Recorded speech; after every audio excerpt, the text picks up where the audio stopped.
तो क्या हर डेटिव और कोऑर्डिनेट बॉन्ड बैक बॉन्ड कहलाएगा? बिल्कुल नहीं। वैसे डेटिव या कोऑर्डिनेट बॉन्ड जो साइड वाइज ओवरलैपिंग से फॉर्म्ड हुए हों, ध्यान दीजिएगा, जो साइड वाइज ओवरलैपिंग से फॉर्म्ड हुए हों उन्हें ही हम बोलेंगे बैक बॉन्ड। तो क्या फोर्थ कंडीशन यहां पे सेटिस्फाई हो रहा है? आइए चेक करते हैं। तो अगर यहां पे हम देखें तो हमारा जो बोरोन है वो किसका है? सेकेंड पीरियड का एलिमेंट है, बिल्कुल। और जो हमारा फ्लोरीन है, फ्लोरीन क्या है? वो भी सेकेंड पीरियड का ही एलिमेंट है।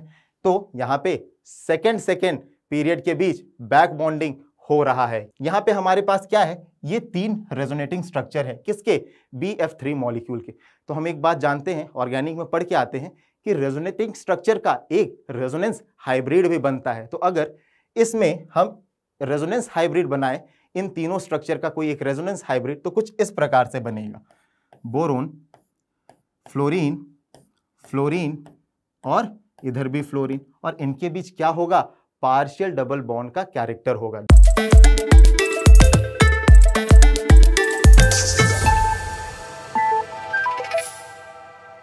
Hello dear students, I hope you all are fine and preparing well for your NEET examination. So student, आज हम केमिस्ट्री के बहुत ही इंपॉर्टेंट कॉन्सेप्ट को पढ़ने वाले हैं जिसको हम बोलते हैं बैक बॉन्डिंग। तो बैक बॉन्डिंग होता क्या है? It is basically a dative और a coordinate bond formed between two adjacent elements. तो क्या हर डेटिव और कोऑर्डिनेट बॉन्ड बैक बॉन्ड कहलाएगा? बिल्कुल नहीं।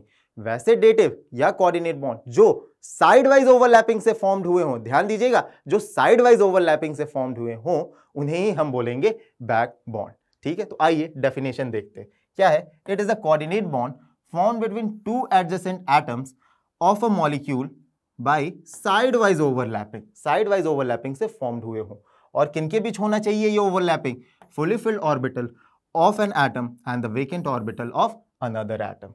ठीक है, और ये क्या है? It is basically a pi coordinate bond, क्योंकि साइड वाइज ओवरलैपिंग से फॉर्म्ड हुए, और साइड वाइज ओवरलैपिंग से कौन से बॉन्ड बनते हैं? पाई बॉन्ड बनते हैं। और ये जो बैक बॉन्ड का कॉन्सेप्ट है वो क्या है? एक इंट्रामॉलिक्यूलर कॉन्सेप्ट है। दैट इज, जब हमारे पास लेट सपोज 2 मॉलिक्यूल हैं तो 2 मॉलिक्यूल में कभी भी हमें बैक बॉन्ड का फॉर्मेशन देखने को नहीं मिलेगा। ये एक इंट्रामॉलिक्यूलर कॉन्सेप्ट है। That is, within a molecule ही हमें बैक बॉन्डिंग का फॉर्मेशन देखने को मिलता है। That is, it is an intramolecular concept. ठीक है, अब हम क्या पढ़ने वाले हैं? कुछ कंडीशंस जो हमारे बैक बॉन्डिंग के फॉर्मेशन के लिए बहुत ही जरूरी होते हैं। तो क्या है कंडीशंस फॉर बैक बॉन्डिंग? तो पहला कंडीशन हमारे बैक बॉन्डिंग के लिए क्या है? 2 एटम जो बैक बॉन्डिंग कर रहे हैं उनके बीच कोवैलेंट बॉन्ड प्रेजेंट होना चाहिए। लेट सपोज ए और बी 2 एटम है, इनके बीच कौन सा बॉन्ड प्रेजेंट होना चाहिए? इनके बीच कोवैलेंट बॉन्ड का प्रेजेंस होना चाहिए। मतलब there should be a covalent bond between 2 atoms. ये हो गया हमारा पहला कंडीशन। दूसरा कंडीशन क्या है? एक एटम के पास क्या होना चाहिए? एटलीस्ट एक एटम के पास लोन पेयर का प्रेजेंस होना चाहिए। मतलब हम बोल सकते हैं one of the atom must have lone pair. ठीक है, तो अगर मैं बोल रहा हूं कि एक के पास लोन पेयर होने चाहिए तो दूसरे के पास क्या होना चाहिए? दूसरे के पास वेकेंट ऑर्बिटल का प्रेजेंस होना चाहिए। मतलब तीसरा कंडीशन क्या है? Another atom must have vacant orbital. तो अगर ए के पास लोन पेयर है तो बी के पास वेकेंट ऑर्बिटल होना ही चाहिए। ठीक है, और जो फोर्थ और सबसे इंपॉर्टेंट कंडीशन बैक बॉन्डिंग के लिए क्या है? फोर्थ और सबसे इंपॉर्टेंट कंडीशन ये है कि एक एटम, 2 में से एक एटम तो सेकेंड पीरियड से होने चाहिए, 2 में से एक तो सेकेंड पीरियड से होने ही चाहिए, लेकिन जो दूसरा है वो या तो सेकेंड से होना चाहिए या तो थर्ड पीरियड से बिलोंग करना चाहिए। तो अगर मैं बोलूं ए मेरा सेकेंड का पीरियड का है तो बी किसका होना चाहिए? या तो सेकेंड पीरियड का होना चाहिए या तो थर्ड पीरियड का एलिमेंट होना चाहिए। तो ये 4 कंडीशंस हमारे बैक बॉन्डिंग के लिए बहुत ही इंपॉर्टेंट होते हैं।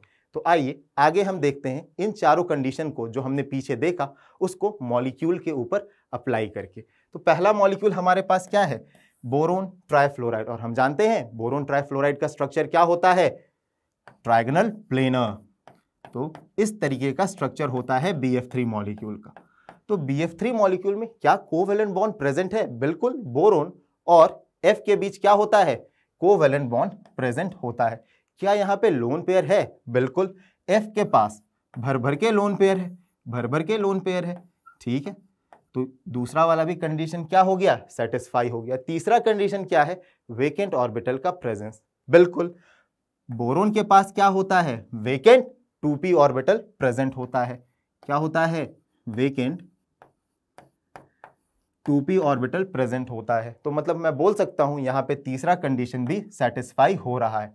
तो क्या फोर्थ कंडीशन यहां पे सेटिस्फाई हो रहा है? आइए चेक करते हैं। तो अगर यहां पे हम देखें तो हमारा जो बोरोन है वो किसका है? सेकेंड पीरियड का एलिमेंट है, बिल्कुल। और जो हमारा फ्लोरीन है, फ्लोरीन क्या है? वो भी सेकेंड पीरियड का ही एलिमेंट है। तो यहां पे सेकेंड पीरियड के बीच बैक बॉन्डिंग हो रहा है। क्यों? क्योंकि चारों के चारों कंडीशन फुलफिल हो रहे हैं। तो हम बोल सकते हैं बोरोन ट्राइफ्लोराइड के अंदर बैक बॉन्डिंग होता है। तो आइए दूसरा एग्जांपल देखते हैं। दूसरा क्या है हमारे पास? ट्राइसिलाइल अमीन। ट्राइसिलाइल अमीन। तो ट्राइसिलाइल अमीन में अगर मैं बोलूं क्या नाइट्रोजन और सिलिकॉन के बीच कोवेलेंट बॉन्ड प्रेजेंट होता है? बिल्कुल प्रेजेंट होता है। क्या यहां पे लोन पेयर है कहीं पर? नाइट्रोजन के पास एक लोन पेयर प्रेजेंट है। तो दूसरा कंडीशन भी क्या हुआ?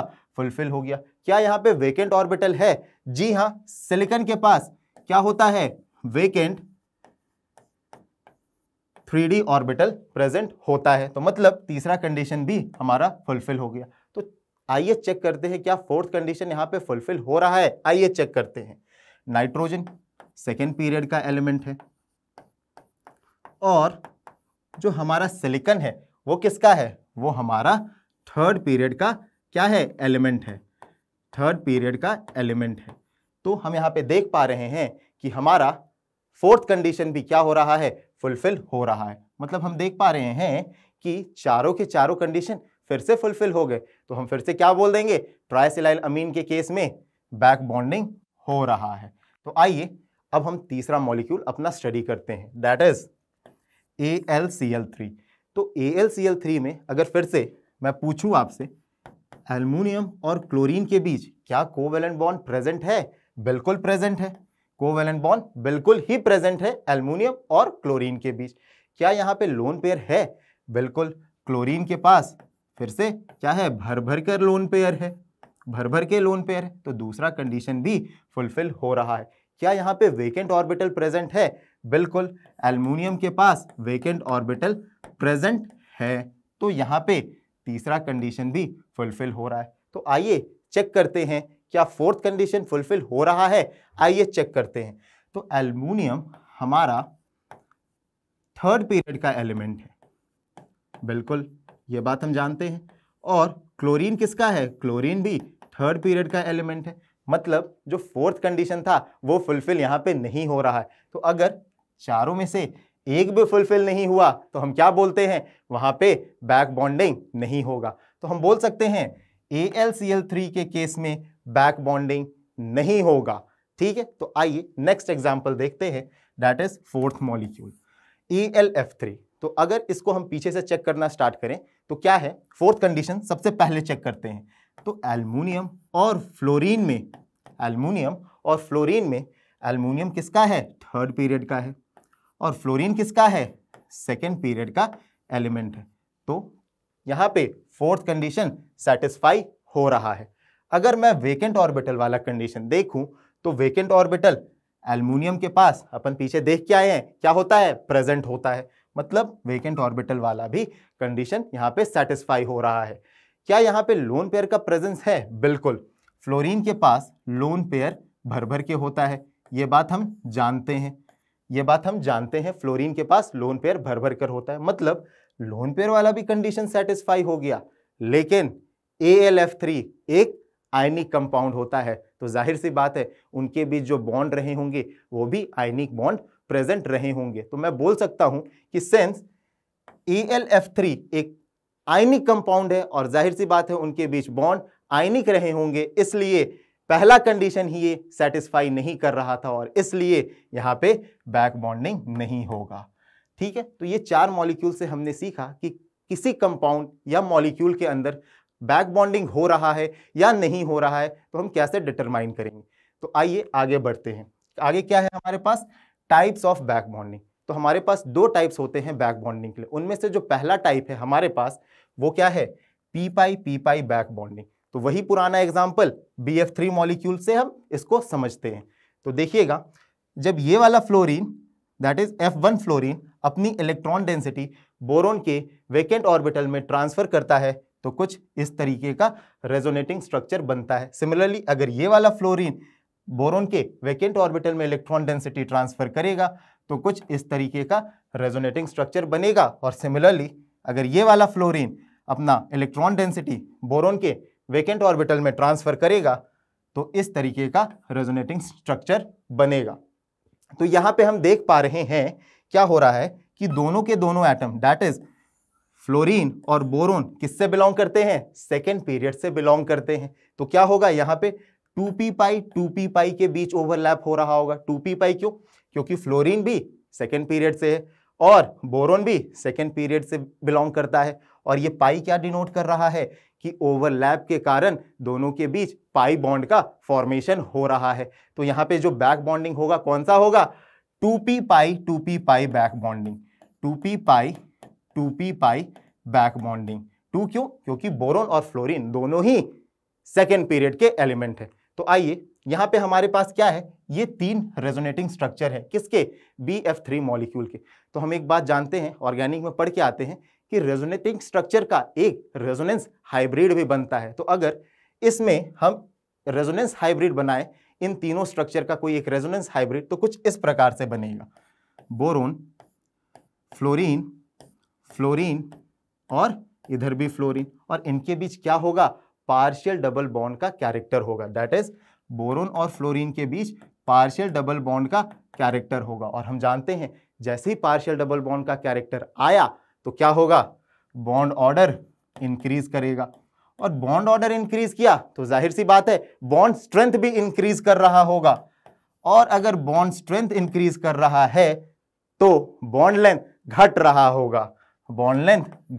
होगा, ये बात हम जानते हैं। तो हमने देखा कि BF3 मॉलिक्यूल के अंदर बैक बॉन्डिंग के चलते बॉन्ड ऑर्डर बढ़ा, बॉन्ड स्ट्रेंथ भी बढ़ा, लेकिन बॉन्ड लेंथ घट गया।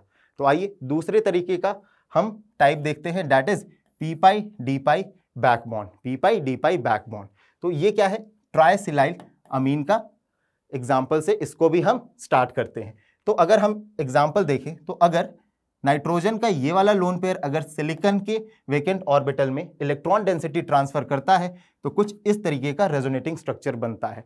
तो यहाँ पे भी अगर हम सिमिलर देखें तो हमारे पास 3 तरीके के रेजोनेटिंग स्ट्रक्चर बनते हुए दिखाई दे रहे हैं, 3 तरीके के रेजोनेटिंग स्ट्रक्चर बनते हुए दिखाई दे रहे हैं। लेकिन यहाँ पे देखिएगा कि एक एटम दैट इज 1 एटम जो कि यहाँ पे क्या है, सिलिकॉन किससे बिलोंग करता है, थर्ड पीरियड से बिलोंग करता है, ठीक है। और जो दूसरा एलिमेंट है दैट इज नाइट्रोजन किससे बिलोंग करता है, सेकेंड पीरियड से बिलोंग करता है, और सिलिकॉन थर्ड पीरियड से बिलोंग करता है। तो यहाँ पे जो ओवरलैप होगा उसको हम क्या बोलेंगे, 2p पाई 3d पाई बैक बॉन्डिंग।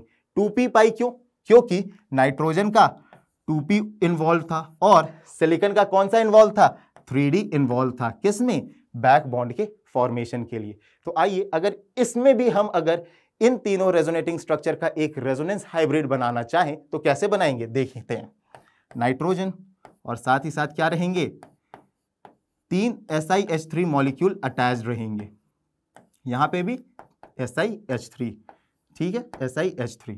तो यहां पे भी क्या होगा, यहां पे भी पार्शियल डबल बॉन्ड का कैरेक्टर आएगा, पार्शियल डबल बॉन्ड का कैरेक्टर आएगा। और फिर से क्या होगा, पार्शियल डबल बॉन्ड का कैरेक्टर आया तो बॉन्ड ऑर्डर बढ़ गया, बॉन्ड ऑर्डर बढ़ेगा तो जाहिर सी बात है बॉन्ड स्ट्रेंथ भी बढ़ेगा, और बॉन्ड स्ट्रेंथ बढ़ा तो फिर से हम बोल सकते हैं बॉन्ड लेंथ घट रहा होगा,